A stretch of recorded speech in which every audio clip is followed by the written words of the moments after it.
I now have the distinct pleasure of introducing a dear friend, Richie Davidson. And Richie, as many of you know, is a very renowned professor of psychology and psychiatry and founder and the director of the Center for Healthy Minds at the University of Wisconsin.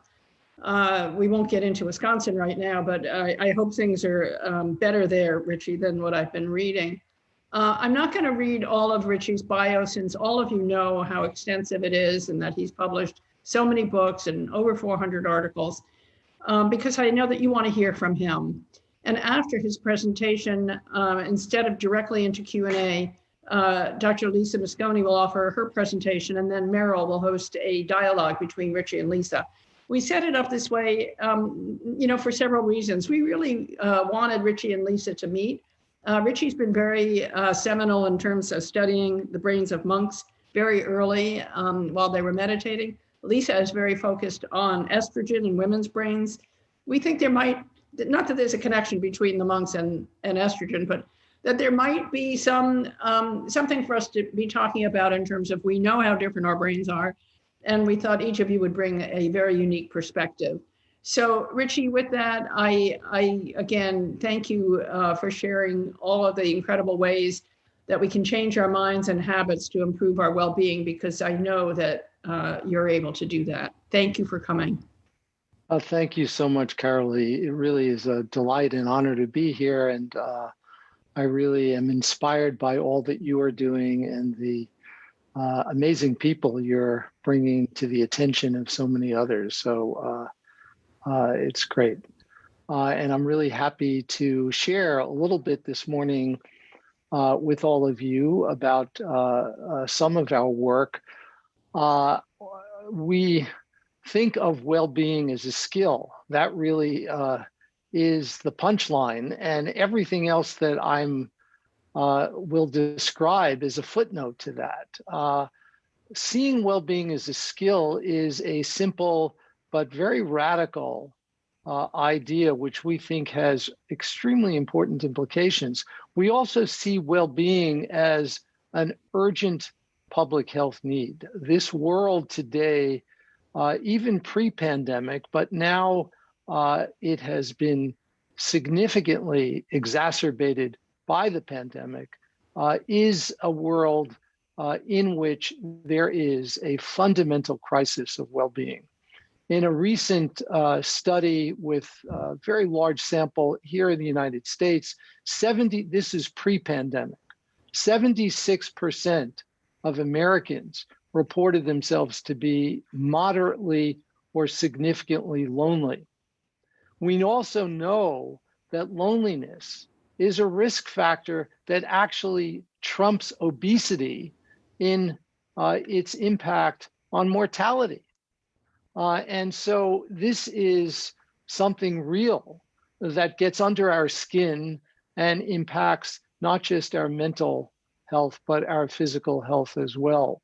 Just to give a few other examples, we know that depression is really skyrocketing, and it's been tremendously accelerated by the pandemic.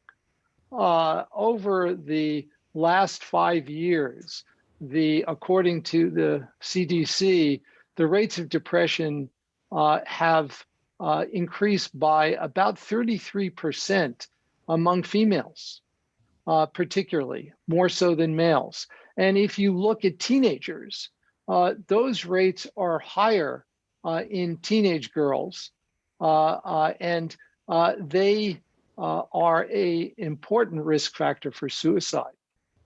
We know today, excuse me, in the United States, there's more than one teenage suicide every day.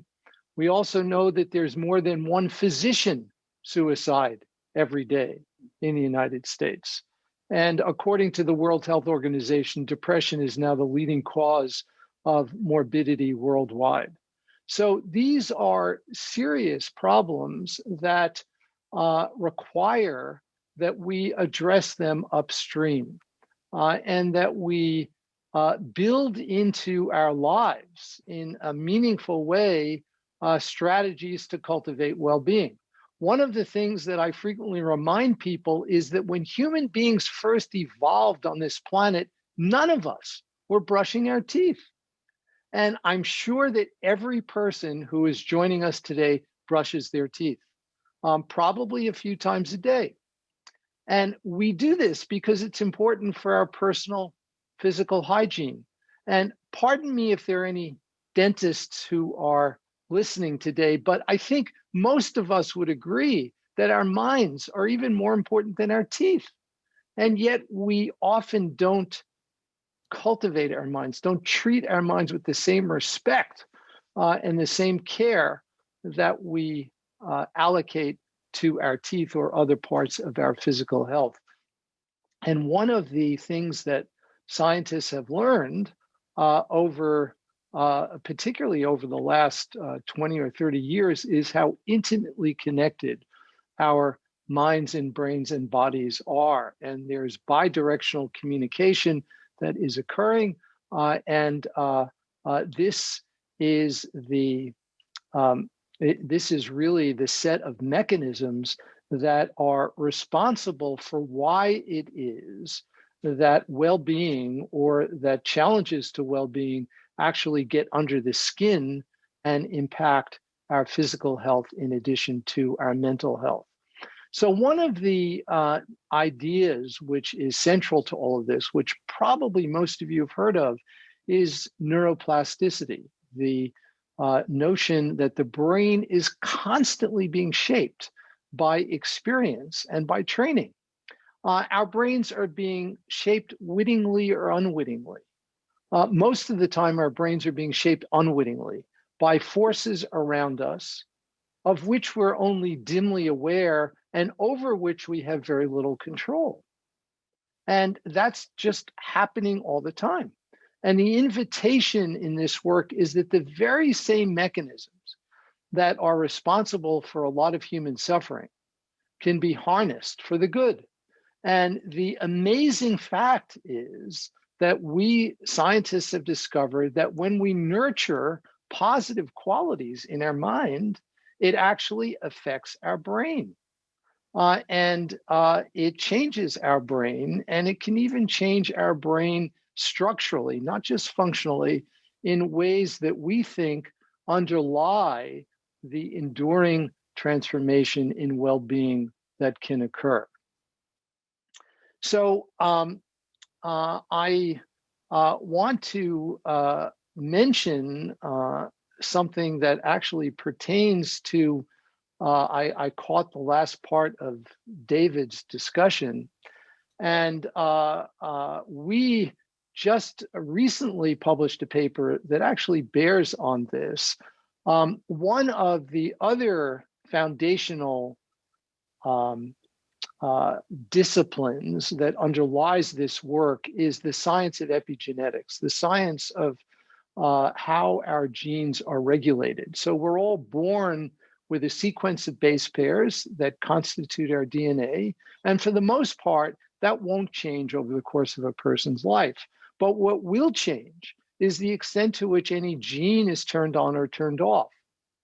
And one of the important findings or insights that has occurred, which I heard David mentioning, was work on our epigenetic clock and epigenetic signs of, or epigenetic indicators, markers of aging. If you look at the relationship between chronological age and epigenetic age, if you take tens of thousands of people, you will see that they're highly correlated, which is what we'd expect. However, some people show signs of epigenetic aging that are occurring more quickly than their chronological age. So in essence, their biology is aging more quickly than their years of age. For others, their epigenetic aging is occurring more slowly compared to their chronological age.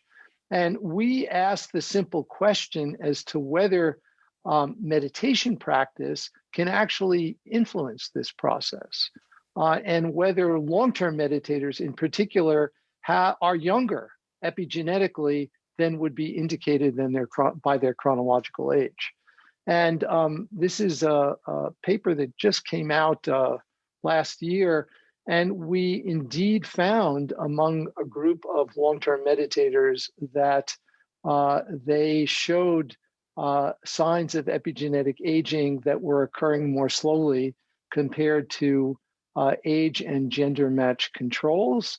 And while it's certainly not definitive proof because we don't have longitudinal data in these people, it is an important data point in raising the possibility that these strategies are really important for not just promoting well-being, but they're strategies that actually can impact our biology in very significant ways that affect the rate at which we age and other aspects of health and disease.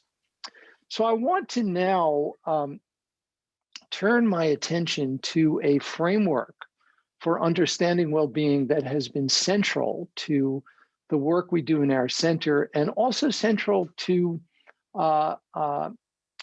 strategies that we've been deploying to disseminate this work widely. And I should just share one anecdote with you. One of the blessings in my life has been a very long-term relationship with His Holiness the Dalai Lama. I first met the Dalai Lama in 1992, and pre-COVID, we were seeing one another typically 3 or 4 times a year.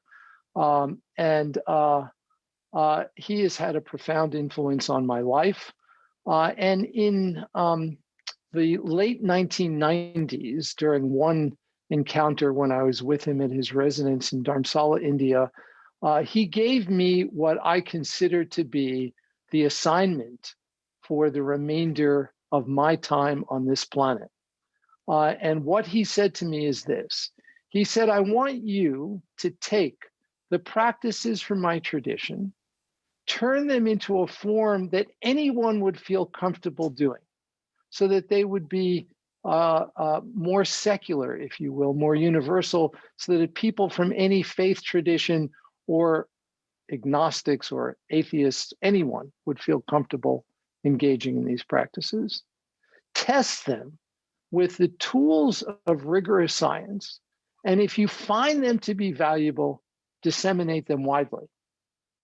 And that is what I feel my role is on this planet for the remainder of my time. It is an assignment that I embrace with tremendous joy and enthusiasm, because I do believe that these are strategies which are simple, which don't take much. They can be started very modestly, and they could be of real benefit. I have the conviction that if a very large percentage of people spent even as short a time as we do each day brushing our teeth, if we spent that same amount of time nourishing our mind, this world would be a very different place. So let me share with you what this framework for well-being is. The framework for well-being is the sweet spot. It is the intersection of what we know from modern science and what we know from these ancient traditions that the Dalai Lama and others like him come from. The sweet spot of pillars of well-being that exhibit plasticity. That is, these are the trainable elements of well-being. So the first element is awareness. And this is where mindfulness would be included. It refers to our capacity to regulate our attention, and also something that scientists call meta-awareness. What is meta-awareness? Meta-awareness is knowing what our minds are doing. How many of you think you know what your minds are doing? Now, that may seem like a bit of a strange question, but let me ask you, how many of you have had the experience of reading a book where you're reading each word on a page And you may read one page, you may read a second page, and after a few minutes, you have absolutely no idea what you've just read. Your mind is somewhere else. I've certainly had that experience. That is an example of us not knowing what our minds are doing. And in fact, a famous scientific paper that was published in the journal Science, which is a very prestigious journal. This was from a group of psychologists at Harvard. It was published 10 years ago with about 3,500 people across the world. And they asked them 3 questions using smartphones, taking advantage of the fact that most people have smartphones. And they asked them 3 questions. The first question is, what are you doing right now? And they had to check off from a list of activities. The second question is, where is your mind right now? Is it focused on what you're doing, or is it focused elsewhere? And the third question is, right at this very moment, how happy or unhappy are you right now? And here's what they found. The average adult spends 47% of her or his waking life not paying attention to what they're doing. 47% of the time. And when they were not paying attention to what they were doing, they were significantly less happy, even if what they were doing was boring, like washing the dishes. The title of this paper was "A Wandering Mind is an Unhappy Mind." And folks, I have the strongest conviction that we could do better. 47% is a crazy number. And if there's one thing we know about these simple methods for training our mind, is that we can become better educated in our attention. So that's the first pillar. The second pillar of well-being is connection. Connection is about the qualities that are critical for healthy social relationships. Qualities like appreciation, kindness, gratitude, compassion, empathy. Those are all trainable skills. They actually can be nurtured and cultivated. And one of the cool things that science has discovered is that when we are born, very young infants, before the age of 1 year, show a strong preference for pro-social encounters. Encounters that are warm-hearted, cooperative, altruistic. This is our basic nature. And when we see evidence of greed and selfishness, those are learned behaviors that are sitting on top of a basic core that is fundamentally pro-social at its roots. We can get back to that by nourishing it and nurturing it. The third pillar of well-being we call insight. And insight is about having insight into the narrative that we all have about ourselves. We all carry around a narrative about ourselves, this story that we tell about ourselves. At the very extreme end of the distribution, there are people out there who have a very negative self-narrative. They have very negative self-beliefs, and they actually hold those beliefs to be a veridical description of who they are. And of course, that's a prescription for depression. And well-being is associated not so much with shifting the narrative, but with shifting our relationship to this narrative by understanding what this narrative actually is, which is really a bunch of thoughts. And if we can appreciate what this narrative is, that it is composed of these thoughts, and understand how these thoughts shape our experience of others and the world, this kind of self-knowledge, this insight, is dramatically helpful in promoting well-being. And finally, the last pillar of well-being is purpose. And purpose is about finding our true north, finding our sense of direction in life. And most importantly, it is about aligning more and more of our everyday behavior around our sense of purpose? Can we envision a life where taking out the garbage is actually part of our sense of purpose, where everything becomes part of this central purpose? So those are the 4 pillars of well-being. Just to mention them again: awareness, connection, insight, and purpose. Each of these pillars is trainable. Each of these pillars can be exercised with simple exercises. And it could be done not as formal meditation, but we can actually do it as we're engaged in other activities of daily living. We can do it while we're walking, while we're commuting, while we're actually doing physical exercise. We, as part of our center, we have a nonprofit that we've spun off.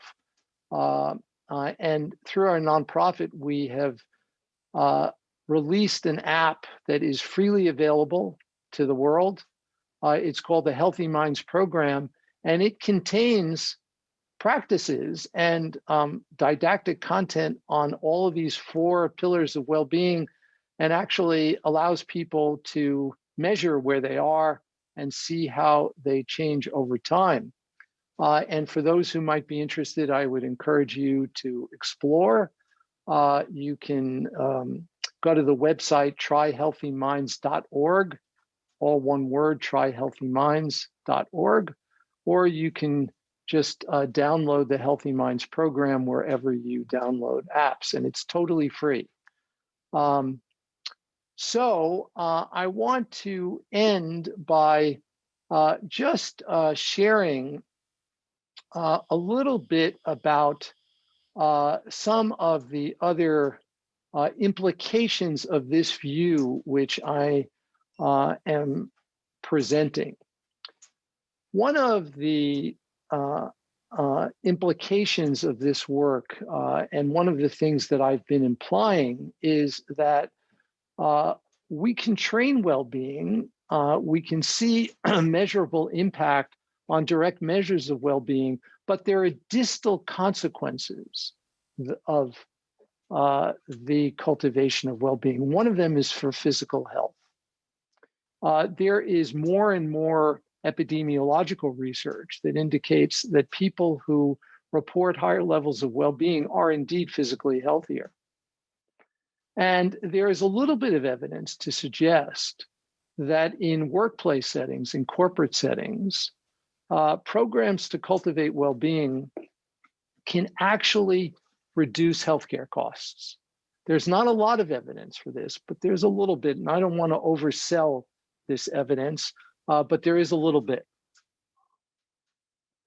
Now, if it turns out that the cultivation of well-being indeed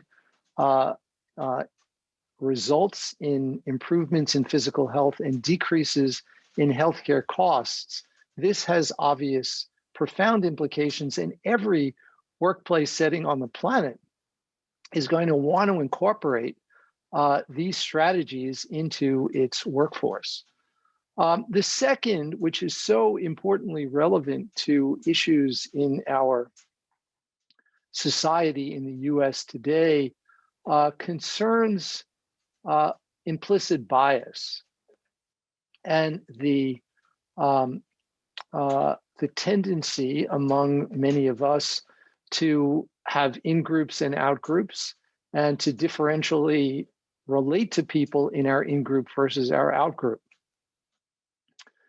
We've done research with public school teachers where we've explored questions related to this. And this is so important in the US today because, as I'm sure all of you know, there's a huge achievement gap in academic achievement between Blacks and whites in America today. And the evidence shows that one of the most important driving forces of this achievement gap is what educators have called a disciplinary gap. And the disciplinary gap is the disproportionate administration of harsh and punitive punishment toward members of racial outgroups. And this is a product of implicit bias. And so if you asked on a questionnaire for the vast majority of these teachers, are you biased in any way? They would say, of course not. But I guarantee you that if we brought them into the laboratory and gave them sensitive measures, we would see evidence of implicit bias.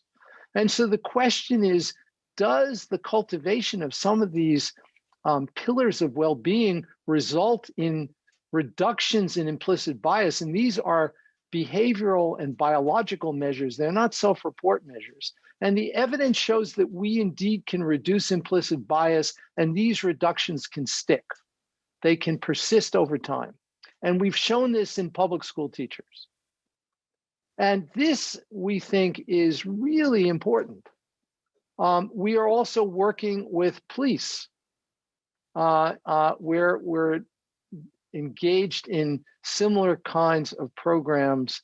And we critically, I think, need something in our country today to help with these issues.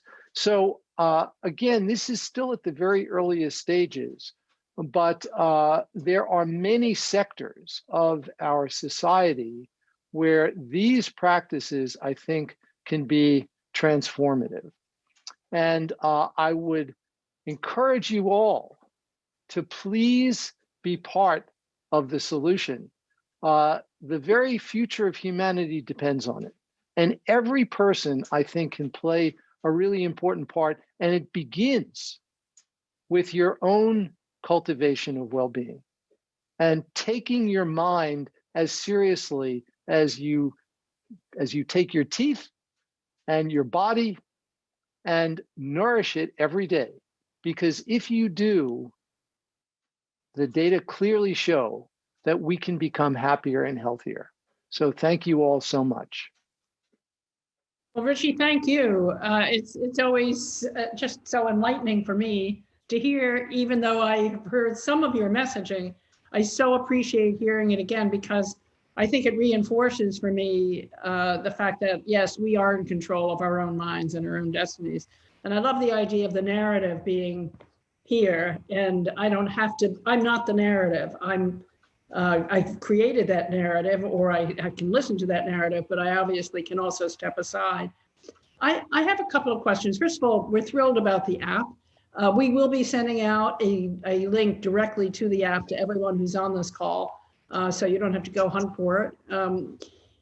Meditation, when I first supposedly learned, and I know for a lot of people who know me well, they can't imagine that I could possibly meditate, but the idea that you could meditate or TM, transcendental meditation, twice a day for a minimum of 15 minutes, 15 to 20 minutes, versus the idea that I can have your app, and I'm not suggesting one replaces the other, but for many people, they've never really been able to get their heads around, no pun intended, the idea of sitting for 15 minutes and not letting my mind wander, or letting my mind wander, but bringing it back. So can you speak a little bit to that?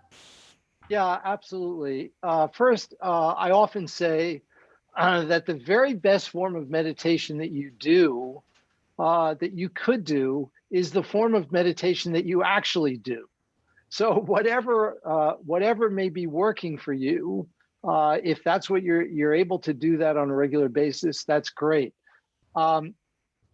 People often say that they can't sit still, they can't meditate, and my recommendation in those cases is for people to really start modestly, to begin with really short periods that actually can begin with 1 minute.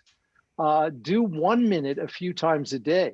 And if you find that's valuable, you can increase it. So we often, when we're working with a person, we ask them to please choose an amount of time that you feel you can allocate every day to this for 30 days straight without a lapse, even if it's as short as 1 minute a day. Just do that every day for 30 days and see how you're doing.